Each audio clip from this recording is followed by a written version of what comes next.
Hello दोस्तों, स्वागत है आपका। आज हम क्लास 12th की जो मैप है, वर्ल्ड मैप, उससे किस प्रकार के क्वेश्चन बनेंगे, उसको सॉल्व करने वाले हैं। तो सबसे पहले पूछा जा सकता है, आपसे पूछा जा सकता है सुएज नहर के बारे में। 2023 और 24 में पूछा गया है। तो सुएज नहर जब भी बनता है तो आप क्या करेंगे, अफ्रीका का जो मैप है उसके पास जाएँगे और अफ्रीका के मैप के पास में जाकर आप क्या करेंगे, आपको यहाँ पर दिख रहा होगा, ये जो आपको दिख रहा है ना, ज़रा मैं जाता हूँ उसको और ये देखिए। यहाँ पर एक भूमध्य सागर है, ये जो आपको दिख रहा है भूमध्य सागर है और यहाँ पर है लाल सागर।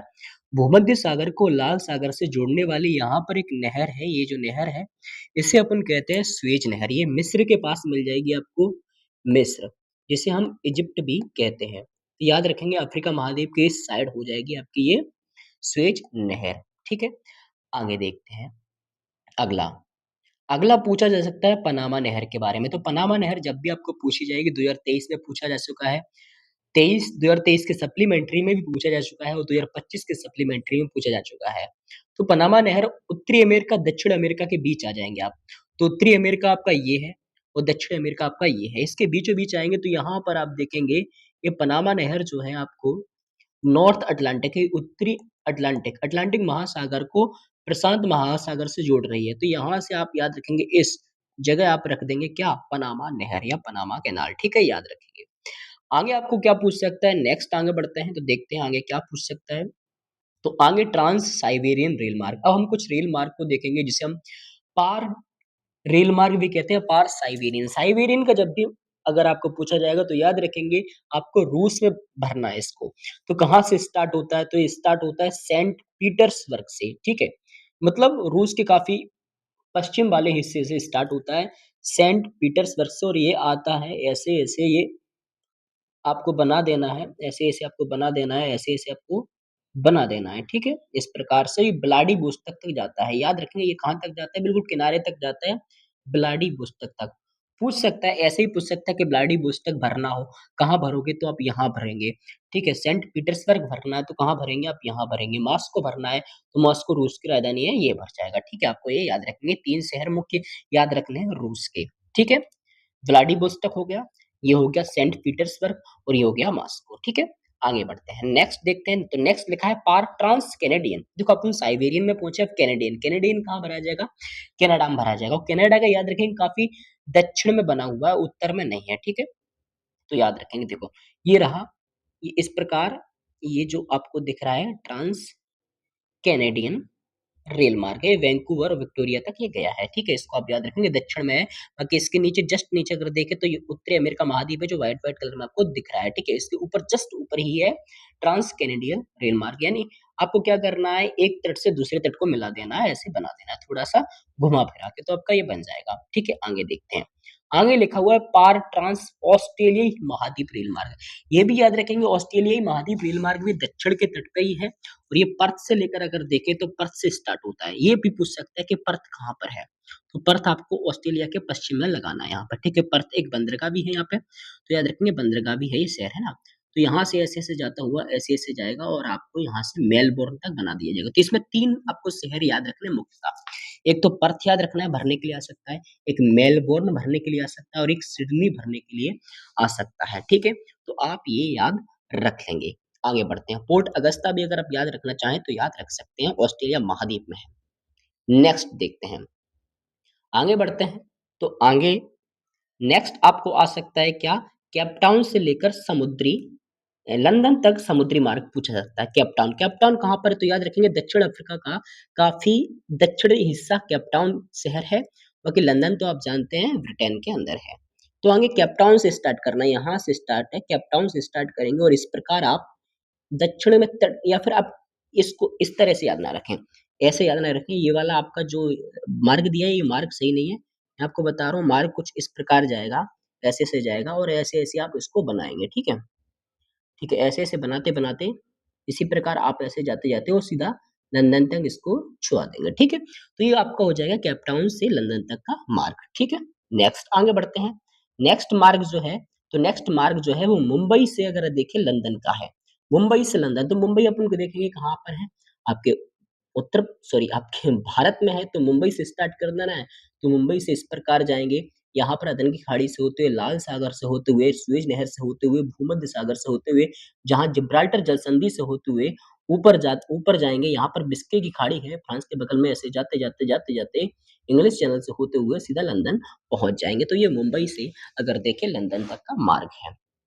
आगे बढ़ते हैं, नेक्स्ट पूछ सकता है आपको केप टाउन से मेलबर्न समुद्री मार्ग। तो केप टाउन हमने देखा था कि दक्षिण अफ्रीका के तट पे है। तो यहाँ से स्टार्ट करेंगे, मेलबोर्न कहाँ है? तो मेलबोर्न आप देख पता है कि मेलबोर्न ऑस्ट्रेलिया के तट पे है। यहाँ मेलबोर्न था, यहाँ याद रखेंगे सिडनी था, यहाँ पर्थ था, ठीक है? आगे बढ़ते हैं, नेक्स्ट नेक्स्ट पूछा जा सकता है ऑस्ट्रेलिया के समुद्री पतन। तो ऑस्ट्रेलिया के समुद्री पतन मैंने अभी आपको बताए थे, पर्थ कहाँ है? तो पर्थ आपका ये रहा। फिर मैंने सिडनी बताया था, सिडनी कहाँ है? तो सिडनी आपका कहाँ पर हो जाएगा? सिडनी आपका ये हो जाएगा, ठीक है? सिडनी कहाँ पर हो गया? ये हो गया आपका सिडनी हो गया, ठीक है? और तीसरा देखें तो मेलबोर्न आपका ये हो गया, ठीक है? आगे बढ़ते हैं, नेक्स्ट नेक्स्ट देखते हैं अफ्रीका के समुद्री पतन। अब अफ्रीका के समुद्री पतन अगर अपन देखते हैं, तो ज़रा इसको भी देखते हैं। अफ्रीका के समुद्री सबसे पहले लिखा है केप टाउन। अभी अपन ने केप टाउन पढ़ा था, केप टाउन कहाँ पर है? ये रहा केप टाउन, ठीक है? दूसरा है डरबन। डरबन भी आपको याद रखेंगे पूर्वी तट पर हुआ है, तट पर है, काफ़ी दक्षिण में है डरबन। और नेक्स्ट है मोम्बासा, जो कि आपको 3 याद रखने हैं समुद्री पतन, ठीक है? अफ्रीका के समुद्री पतन। आगे बढ़ते हैं, नेक्स्ट नेक्स्ट उत्तरी अमेरिका के समुद्री पतन। तो पहला है वैंकूवर। वैंकूवर ये यहाँ पर आपको कनाडा के आसपास ये वाला ये दिख रहा है, ये पड़ जाएगा वैंकूवर। वैंकूवर के बाद न्यूयॉर्क है और न्यूयॉर्क आपको पड़ जाएगा इस साइड, तो न्यूयॉर्क ये रहा।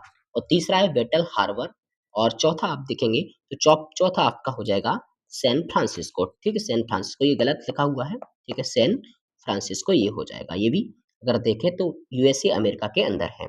बाकी वेटल हार्बर कनाडा में, वैंकूवर कनाडा में, और न्यूयॉर्क और सैन फ्रांसिस्को अमेरिका के अंदर है, ठीक है? आगे बढ़ते हैं, नेक्स्ट देखते हैं। तो नेक्स्ट जो है दक्षिणी अमेरिका के कुछ समुद्री पतन है, उनको हम देखते हैं। सबसे पहले देखेंगे तो ये वेलम है। अब इसको थोड़ा सा अगर अपन इसको छोटा करेंगे तो देखेंगे ये ब्राजील के अंदर है।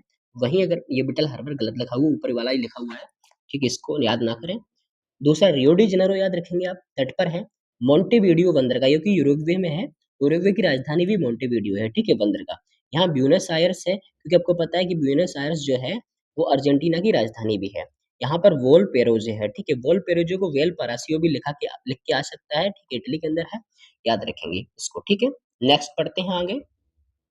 यूरोपीय महाद्वीप के समुद्री पतन, तो आपको याद रखेंगे, पहला तो लंदन याद रखना है, और दूसरा याद रखना है हैम्बर्ग, ठीक है? और तीसरा याद रखना है नॉर्थ केप, ठीक है? North Cape. आगे बढ़ते हैं, नेक्स्ट अब अपन को कुछ चीजें याद रखनी है, जैसे कि निर्वहन संग्रहण। ज्यादातर निर्वहन संग्रहण क्षेत्र कहाँ पर होते हैं? जहाँ कठोर जलवायु होती है, या तो बहुत ठंडी जलवायु या फिर गर्म जंगल। बहुत ठंडी जलवायु यानी कह सकते हैं लगभग हम देखें तो कहाँ पाए जाएँगे? ये ध्रुवों के आस-पास, जैसे कि कनाडा में। और या फिर गर्म जंगल की बात करेंगे तो कह सकते हैं जैसे अफ्रीका का जो बीच वाला क्षेत्र है, यानी भूमध्य रेखा के आस-पास का क्षेत्र है, ठीक है? तो उत्तरी कनाडा में जैसे एक निर्वहन संग्रहण क्षेत्र पाए जाएँगे, उत्तरी यूरेशिया में पाए जाएँगे क्योंकि सर्दी बहुत है। अमेज़न बेसिन क्योंकि जंगल है, ठीक है? और कांगो बेसिन ये अफ्रीका में है, ये भी जंगल का एरिया है, ठीक है? इन क्षेत्रों में निर्वहन संग्रहण क्षेत्र पाए जाते हैं। वहीं बाकी हम बात करें चलवासी पशुचारण क्षेत्र कहाँ पाए जाते हैं? तो जहाँ मरुस्थल और घास की तलाश में ये पाए जाते हैं।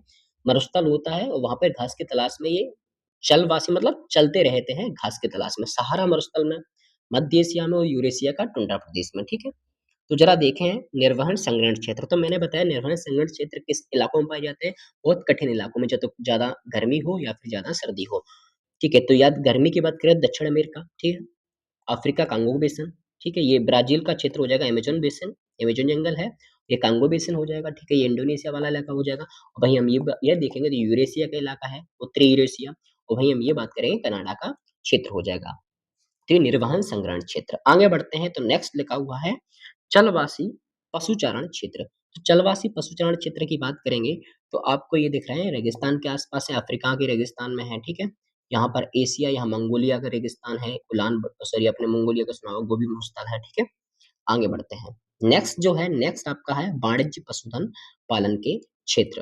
तो आप इसको देख लेंगे वाणिज्य पालन के क्षेत्र। नेक्स्ट आदिकालीन जीविका निर्वाह। तो याद रखने का मंत्र इसका ये है कि पिछड़े इलाके घने जंगल और गर्म और आर्द्र जलवायु। इसलिए अपन देखें उष्णकटिबंधीय अफ्रीका में, दक्षिण मध्य अमेरिका में और दक्षिण पूर्व एशिया में। इसे ज़ूमिंग कृषि भी कहा जाता है, ठीक है? जैसे कि अफ्रीका में काफ़ी ज़्यादा पाया जाता है बीच में, ठीक है? वहीं दक्षिण अमेरिका में भी पाया जाता है। अगर अपन भारत के आस-पास देखेंगे तो उत्तर-पूर्व में पाया जाएगा, थोड़ा बहुत इंडोनेशिया में पाया जाएगा, ठीक है? आगे बढ़ते हैं, विस्तृत वाणिज्यिक अनाकृषि। तो ये जहाँ कम जनसंख्या हो, बड़े मैदान हो और घास के मैदान हो, जैसे कि यूरेशिया में स्टेपेज मैदान है, उत्तरी अमेरिका में प्रेरीज़ मैदान है, अर्जेंटीना में पम्पास मैदान है और ऑस्ट्रेलिया में डाउन्स, ये मैदान पूछे जाते हैं, ठीक है? इनको आप याद रखेंगे, ठीक है?